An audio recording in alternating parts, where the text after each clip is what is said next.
So hello guys, welcome back to my channel Shivspiration fitness. And आप सबको happy Sunday. जैसे मैंने आपको लास्ट सैटरडे वाले ब्लॉग में बताया था कि मैं आपको आज बताऊंगा कि मैं आज कौन कौन से सप्लीमेंट्स ले रहा हूँ। एंड मैं मतलब क्या डाइट लेता हूँ बेसिकली अपने इस 90 डे ट्रांसफॉर्मेशन चैलेंज के लिए। So here we go with the first supplement, which is whey protein. So whey protein बहुत ही अच्छा सप्लीमेंट है। ये बहुत ही फास्ट डाइजेस्ट हो जाता है, बहुत ज़्यादा फास्ट। एंड जैसे कि मैं हूँ वेजिटेरियन, तो मेरे लिए वे प्रोटीन इज़ अ मस्ट, क्योंकि वेजिटेरियन डाइट में प्रोटीन इनटेक होना काफ़ी मुश्किल होता है। बट वे प्रोटीन इसकी कमी ख़त्म करता है। एंड वे प्रोटीन मतलब न्यूबी जिम वालों को थोड़ा वो होता है कि वे प्रोटीन लेना चाहिए या नहीं लेना चाहिए। मेरे हिसाब से तो सबसे बेस्ट सप्लीमेंट है, वे प्रोटीन ज़रूर लेना चाहिए। अनटिल एंड अनलेस उस वो कोई बेकार कंपनी का या फिर उसके अंदर कोई सप्लीमेंट मिक्स ना हो, तो whey protein is best.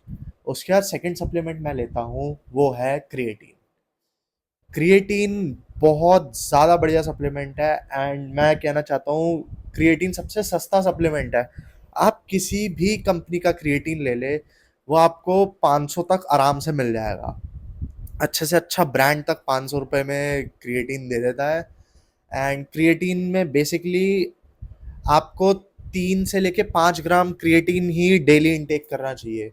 Creatine basically ज़्यादातर नॉन-वेज फूड में मिलता है, उसमें भी काफ़ी कम मिलता है, तो वेज फूड में क्रिएटिन थोड़ा कम ही होता है। क्रिएटिन आपकी मसल ग्रोथ एनहांस करता है एंड एनर्जी प्रोवाइड करता है। मुझे आज भी याद है जब मैंने पहली बार क्रिएटिन लिया था, उससे पहले जब तक मैंने क्रिएटिन नहीं लिया था, उससे पहले मैं शायद से 20-20 किलो की डेडलिफ्ट करता था, 20-20 या 40-40, उससे ज़्यादा मेरी बढ़ नहीं रही थी। जैसे ही मैंने क्रिएटिन लेना शुरू किया, क्रिएटिन साइकिल ली, तो मेरा डेडलिफ्ट सीधा 100-110 तक पहुंच गया था। मतलब काफ़ी मेरे को हेल्प किया था क्रिएटिन ने। बट क्रिएटिन में एक बात ज़रूर है, आपको बहुत सारा पानी पीना है, कम से कम 3-4 लीटर पानी तो ज़रूर ही पीना है। और मिथ है क्रिएटिन से रिगार्डेड, उसमें कहते हैं कि लड़कों के बाल उड़ जाते हैं। So that's a very big myth. आपके अगर बाल उड़ने होंगे ना, तो बाल उड़ने के फैक्टर्स ना आपके जेनेटिक्स पे बहुत ज़्यादा होता है। अगर आपके पापा या आपके कोई भी रिलेटिव वगैरह जिनसे आप क्लोजली रिलेटेड हो वो गंजे हैं, तो हाई चांसेस है कि आप भी गंजे हो सकते हो। बट मैं रिकमेंड करूंगा, अगर आपका हेयर फॉल वगैरह हो रहा है तो क्रिएटिन थोड़ा अवॉइड ही करे, या फिर एक बार अपने डॉक्टर से कंसल्ट करे कि क्रिएटिन सही रहेगा या नहीं। क्योंकि मैंने एज सच कोई स्टडीज़ इसके बारे में करी नहीं है, तो मैं आपको यही बोलूँगा कि आप एक बार अपने डॉक्टर से ज़रूर कंसल्ट करें। वे प्रोटीन बहुत अच्छा सप्लीमेंट है, बट वे प्रोटीन का कौन ये है कि वे प्रोटीन थोड़े महंगे होते हैं। अच्छे सप्लीमेंट, अच्छे क्वालिटी के वे प्रोटीन महंगे होते हैं, बेकार क्वालिटी आई रिकमेंड कि मत ही लेना। एंड वे प्रोटीन मैं लेता हूँ 2 स्कूप्स। एक मैं पोस्ट वर्कआउट में लेता हूँ और एक मैं रात में लेता हूँ, क्योंकि मेरे को अपना प्रोटीन इंटेक पूरा करना पड़ता है। उसके बाद नेक्स्ट सप्लीमेंट मैं लेता हूँ मल्टीविटामिन्स। मल्टीविटामिन्स मैं इसलिए लेता हूँ क्योंकि मेरे को लगता है कि जो मैं डाइट लेता हूँ उसमें कुछ विटामिन्स की कमी रह जाती है, तो मल्टीविटामिन्स उन गैप्स को ख़त्म कर देता है। एंड मल्टीविटामिन की वजह से मेरे बाकी के जितने भी विटामिन्स की मेरे को नीड होती है वो सब मेरे को मिल जाते हैं। उसके बाद नेक्स्ट सप्लीमेंट मैं लेता हूँ vitamin D capsules.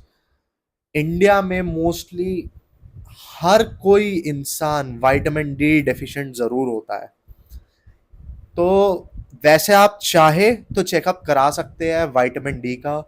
But vitamin D को अगर आप वैसे भी लो तो कोई ऐसा प्रॉब्लम नहीं है, क्योंकि विटामिन डी मोस्टली कम ही होता है। एंड आपको विटामिन डी मिल रहा है तो अच्छी बात है। अगर आप बिल्कुल ही ऐसे सनबेद वगैरह करते हैं तो उसको अवॉइड करें।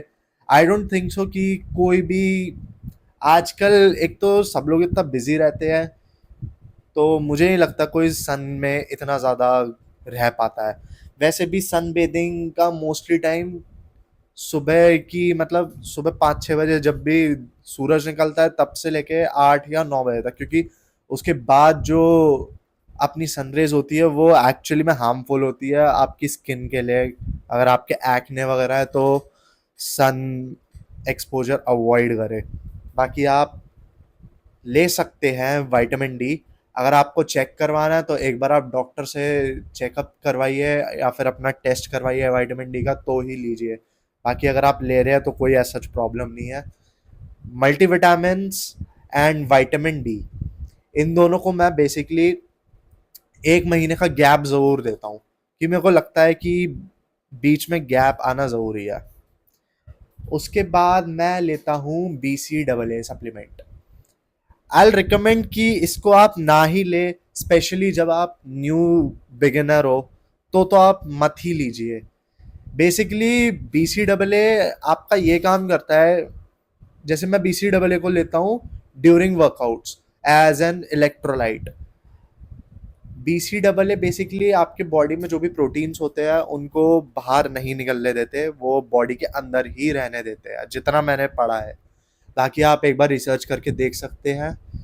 और BCAA को मैं ड्यूरिंग वर्कआउट्स ही लेता हूँ, वो भी आजकल मैं थोड़ा कम ही ले रहा हूँ। उसके बाद आता है pre workout. This is a supplement which I will recommend कि आप ना ही ले, क्योंकि मेरा मेरा बहुत टाइम से मन था एक बार प्री वर्कआउट यूज़ करने का, बट मेरे को प्री वर्कआउट इतना कुछ खास नहीं लगा। स्टार्टिंग में हाँ मेरे को लगता था कि ब्रेन पे एकदम से अलर्टनेस बढ़ रही है, बट मुझे एज सच कुछ बढ़िया लगा नहीं प्री वर्कआउट। एंड वैसे रिकमेंडेड है, अगर आप प्री वर्कआउट पहली बार ले रहे हैं तो 1 हफ्ते तक आप उसको हाफ स्कूप ले, उसके बाद फुल स्कूप ले। एंड ऑल्सो अगर आप प्री वर्कआउट ले रहे हैं, आप उससे पहले कोई मील मत लेना। आप प्री वर्कआउट से 15 मिनट पहले केले या फिर काजू बादाम ये सब खा ले, क्योंकि प्री वर्कआउट बहुत जब काम आता है, बहुत तो नहीं, काम आता है तो वो आपके अंदर जो कार्ब्स है उन्हीं को ही एनर्जी में कन्वर्ट कर देता है। बाकी मैं आपको बोलना चाहूंगा कि कुछ ये तो वो सप्लीमेंट्स है जो आप एक बार अगर ट्राई भी कर लो तो कोई प्रॉब्लम होगी नहीं। आप करना चाहो तो कर सकते हो, बट मेरा रिकमेंडेशन है कि थोड़ा अवॉइड ही करें, खासकर जो न्यू जिम वाले हैं बिगिनर्स, वो तो मत ही ले। बेस्ट वर्कआउट के लिए अपने सप्लीमेंट्स हैं whey protein, creatine and multivitamins और vitamin D capsules. These are the best supplements. उसके बाद आते हैं जिन सप्लीमेंट से हर किसी को दूर रहना चाहिए। Those are waste, and these are first steroids and second mass gainers. Mass gainers बहुत ही बेकार सप्लीमेंट है। अगर आपको सच्ची में गेनिंग करनी है, जैसे मैं बहुत पतला था फिर मैंने थोड़ा गेन किया, मैं बेसिकली बहुत ज़्यादा खाता था। और जब आप वर्कआउट शुरू करते हो ना तो आपकी डाइट इवेंचुअली इंक्रीज हो जाती है। अगर आपकी डाइट अच्छी नहीं, मतलब आपकी डाइट एपेटाइट थोड़ी कम है, तो आप जिम करोगे ना तो आप उसकी चिंता मत करो, आपका एपेटाइट अपने आप बढ़ेगी, बस थोड़ा टाइम दो जिम को। एंड मैं आपको सीरियसली बता रहा हूँ, 1 महीना कंसिस्टेंटली आप पहली बार जिम करोगे ना, आपको खुद रियलाइज होगा कि आप ज़्यादा खा रहे हो।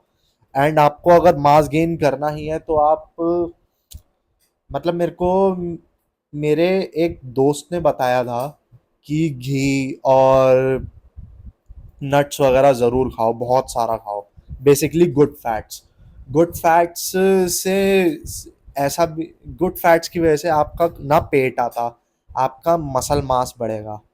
मुझे याद है जब मैंने जिम स्टार्टिंग में स्टार्ट की थी तो जैसे मैं राजमा चावल खाता था तो मैं उसमें 3 या 4 चम्मच घी डाल लेता था। एंड अभी साइंटिस्ट वगैरह जो भी कहते हैं कि ज़्यादा घी नहीं खाना चाहिए ये वो, मैं आपको ये बताना चाहता हूँ, जो अखाड़े के पहलवान होते हैं ये बहुत ज़्यादा दूध पीते हैं और घी वगैरह भी खाते हैं, एंड आप देख सकते हो इनके अंदर कितनी ताकत है। तो आप ज़रूर गुड फैट्स इंटेक करें, बैड फैट्स ना ही ले। जो आप ये जंक वगैरह खाते हैं उनसे आपका पेट ही निकलता है।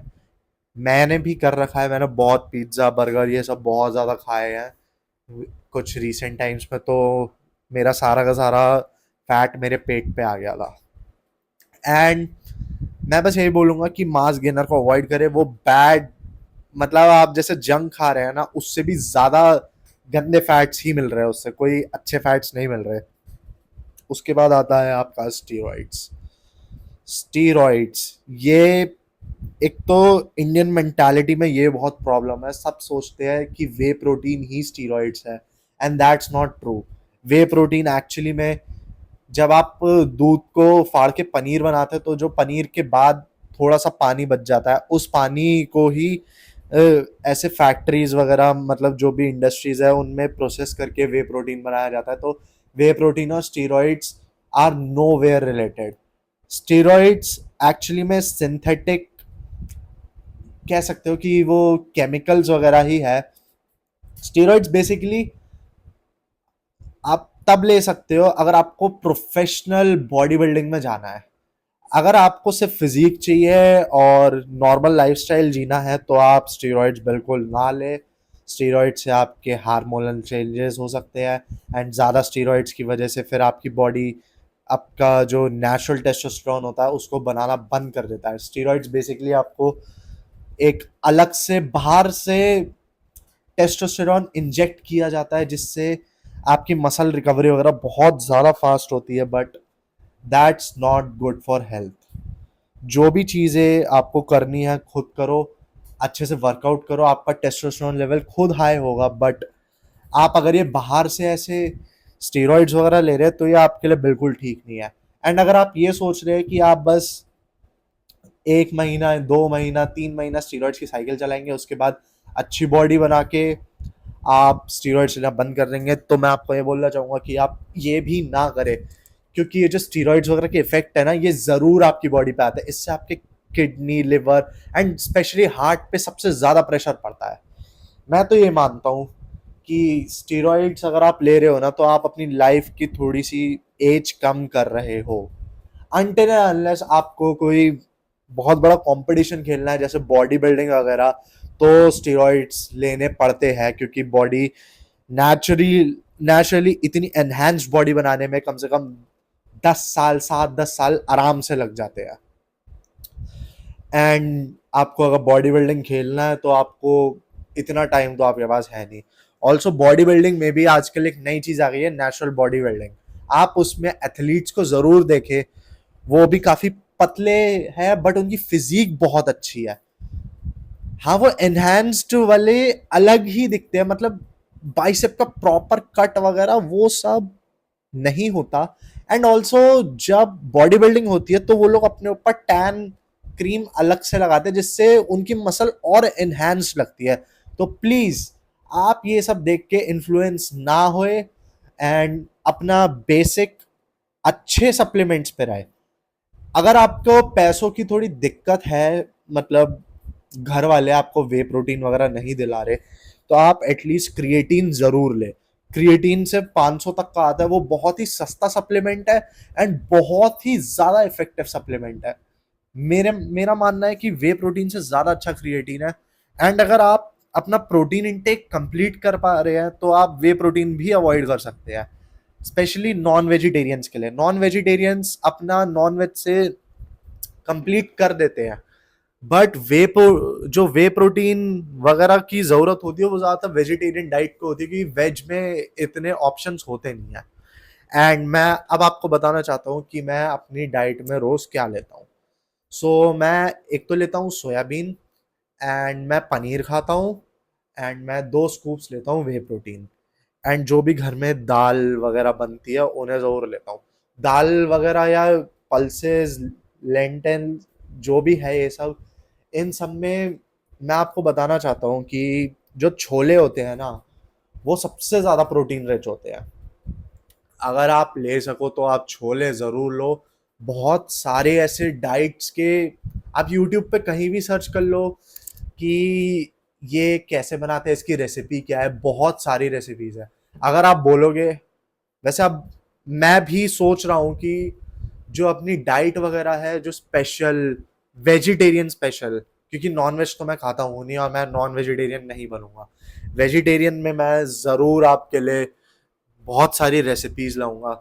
आप मान नहीं सकते, पनीर से और सोयाबीन से ही बहुत कुछ बन सकता है एंड आपको ऐसा भी नहीं लगेगा कि रिपीट हो रहा है।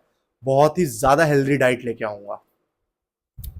उसके अलावा मैं आपको यही बोलना चाहूँगा कि आप जितना ज़्यादा सप्लीमेंट्स वगैरह अवॉइड करें उतना अच्छा है।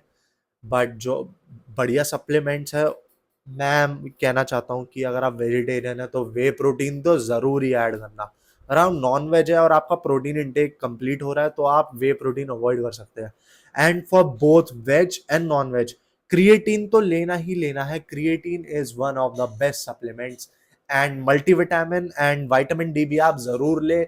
एक बार आप अपने डॉक्टर से कंसल्ट कर लीजिए एंड अपना चेकअप करा लीजिए कि आप डेफिशिएंट है या नहीं, क्योंकि शायद से ज़्यादा भी, मतलब आप ये मान लीजिए किसी भी चीज़ की अति बुरी ही होती है। आप चाहे ज़्यादा पानी भी पिए वो भी आपको हार्म करेगा, तो आप एक बार डॉक्टर से कंसल्ट कर सकते हैं।